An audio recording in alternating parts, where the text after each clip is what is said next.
오늘 이 시간에는 수학의 올바른 공부법을 알아보도록 하겠습니다.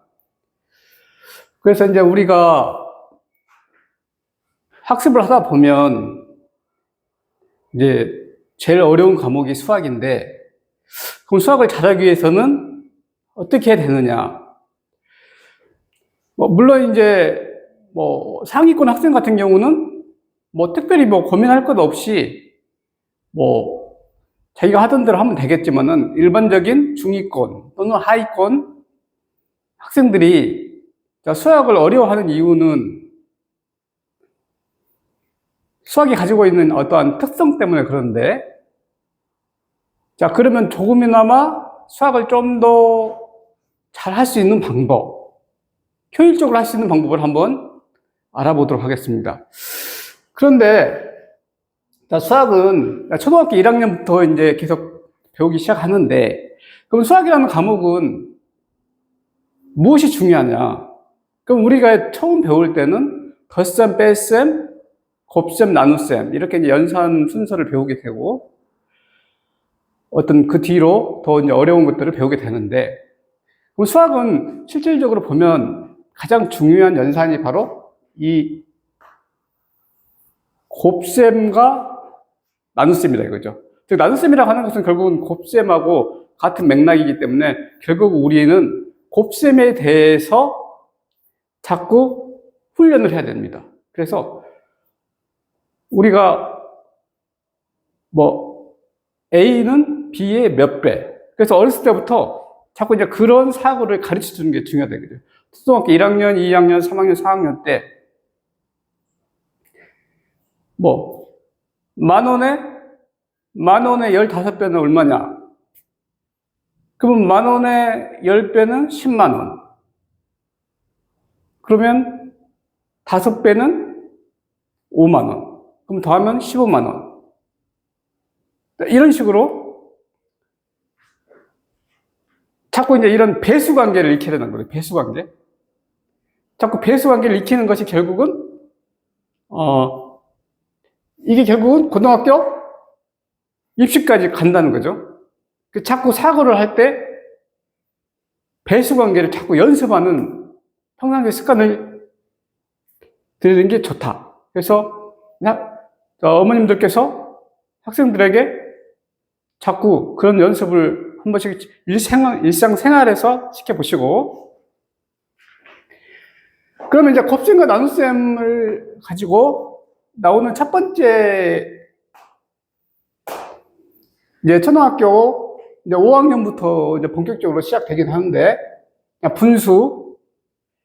그래서 초등학교 때는 분수를 잘해야 됩니다. 분수. 분수에 덧셈, 뺄셈, 곱셈, 나눗셈. 근데 이것을 할 때 암기식으로 하는 게 아니고 바로 내 친구를 내가 가르친다는 그 정도 수준으로 가르쳐야 됩니다. 배워야 된다는 거죠. 그래서 분수에 대해서만큼은 내가 정말 너무 잘한다, 이렇게 될 정도로 분수를 집중해서 가르치라는 거죠. 학생들 입장에서는 그거를 익히게 하고, 그러면 물론 다른 단원들이 중요하지 않다는 건 아닙니다. 예를 들어서 넓이, 부피에 관한 것도 있고 많이 있겠죠. 그러나 결국은 이 분수가 결국은 곱셈과 나눗셈의 관계에서 나온 거고, 이 분수가 결국은 사고력의 어떤 발전이 오게 되고, 이것이 결국은 어디로 가느냐? 중등, 고등으로 가는 다 연관이 되어 있는 그 계통도라고 하죠. 가장 중요한 길목에 있다는 거죠. 길목. 그래서 다른 걸 아무리 잘해도 분수를 못하면 하위권에 있을 수밖에 없다는 거죠. 그래서 분수를 잘하게 되면 당연히 그 다음에 나오는 비례식, 비례배분 이런 것도 잘하게 되는 것이고, 자꾸 이제 그게 발전하게 됩니다. 그러면 이제 문제는 어떻게 풀어야 되느냐? 자, 수학 문제집 있다. 그러면 초등학교 때는 2페이지. 이렇게 펼치면 이렇게 2페이지죠. 펼치면 2페이지를 풀고 스스로 검토를 해야 됩니다. 스스로. 반드시. 스스로 검토. 자, 보통은 채점을 부모님이나 선생님들이 해주고 그걸 틀린 거를 학생 보고 다시 풀으라고 하는데, 물론 이제 이거는 공부를 많이 시키는 효과는 있지만은 이게 습관화가 되면 학생들 입장에서는 자꾸 내가 문제를 풀어서 양을 채웠다라는 의미로 자꾸 머릿속이 발전하게 되고, 내가 진정한 그 수학이 갖고 있는 그 개념을 익히고자 하는 의지가 퇴색되는 거죠. 그래서 문제를 적게 풀더라도, 자, 오늘 예를 들어서 뭐 분수의 곱셈이다. 그러면 뭐 두 문제를 풀든 세 문제를 풀든 내가 그거에 대해서 완벽한 개념을 이해하면 공부는 끝나는 거죠. 그래서 문제의 양보다는 얼마나 내가 그걸 생각해보고 그거를 풀고자 하는 노력을 했는가. 이제 여기에 좀 집중을 하셔야 됩니다. 그래서 보통 초등은 2페이지 정도 풀고 스스로 검토, 채점하면서 모르는 것은 메모를 했다가 부모님한테 물어보든지 선생님한테 물어보든지 이렇게 해서 다시 그거를 익히는 방식으로 이렇게 해서 일단은 분수만큼은 내가 내 친구를 가르칠 수 있다. 이 정도를 하시면 그 학생은 절대로 수학을 중간 이하로는 하지 않습니다. 무조건 중간 이상이 되게 됩니다. 분수를 전공하게 되면. 자, 그래서 초등을 이렇게 잘 넘어갔는데 중학생이 됐다. 그럼 1학년 때 1차 방정식이 나옵니다. 1차 방정식. 자, 여기서 이제 수학의 이제 큰 대변환인데, 자, 방정식의 개념. 자, 등식을 이용한, 자, 등식이 나오면서 1차 방정식의 개념이 나오는데, 자, 1차 방정식을 푸는 방법이 이제 등식을 이용한 1차 방정식의 풀이가 있고, 그 다음에 이제 이항이라는 게 있습니다. 이항. 근데 그 이항은 결국 등식을 이용한 풀이에서 나오는 게 되는데, 그래서 이 등식의 성질을 이용한 1차 방정식. 그렇게 되면 이 등호가 갖는 의미, 좌변과 우변에 내가 어떠한 연산을 하더라도 같은 연산만 하게 되면, 아, 이게 등식이 항상 성립하면서 내가 원하는 변수, 뭐 x나 y에 대한 해를 구할 수 있다. 어떤 이런 기본적인 관념이 생기게 됩니다. 그래서 이것도 마찬가지로 중학교 1학년 때는 다른 건 다 못해도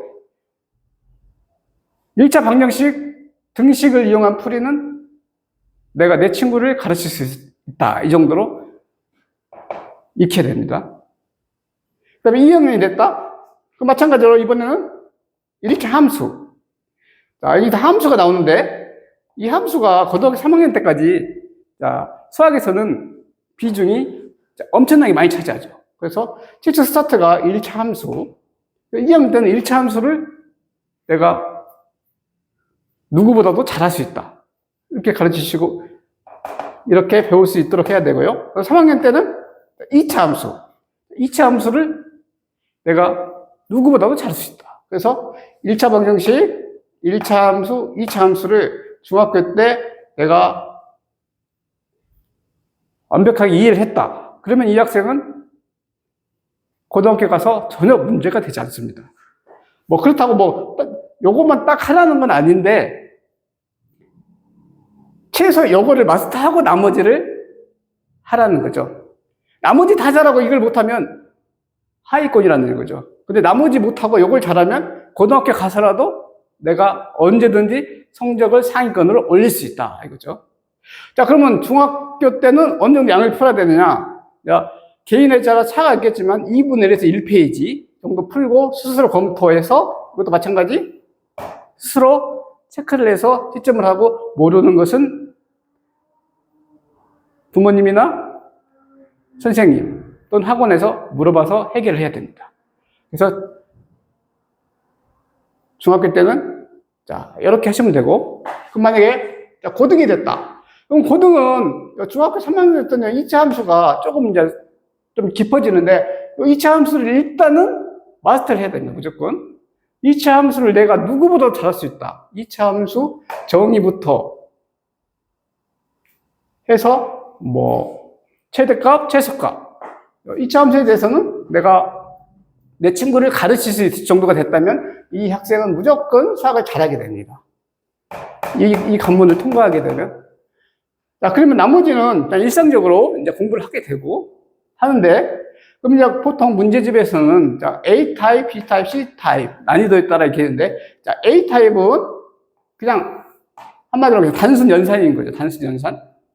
연산식으로 개념을 배우고 단순 연산식으로 가장 기본적인 게 A 타입. 그다음에 B 타입부터가 이제 약간 교과서 예제 수준, 이제 그 정도가 이제 예제 수준이나 그보다 약간 높은 게 B 타입. 그다음에 C 타입은 좀 더 난이도가 있는 두 가지 개념을 합친다던가 또는 뭐 문장으로 해서 문제를 낸다던가 우리가 보기 자주 안 나오는 문제를 문제한다는 게 C 타입. 그래서 자, B 타입 이후 자, B 타입이나 C 타입. 자, 이런 문제를 이제 풀 때, 고등부터는 이제 한 문제를 풀고 바로 검토를 해야 됩니다. 이게 공부 습관이 잘못된 학생은 고등학생인데 한 페이지를 풀고 채점을 하려고 합니다. 그럼 안 됩니다. 왜?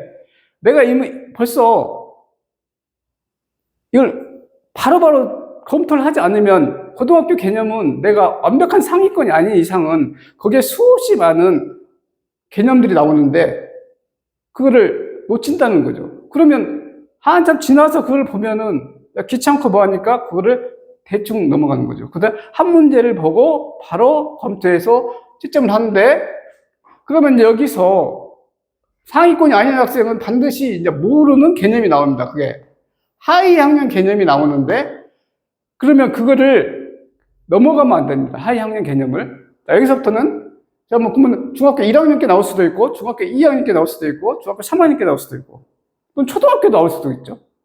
그 학생 수준에 따라서.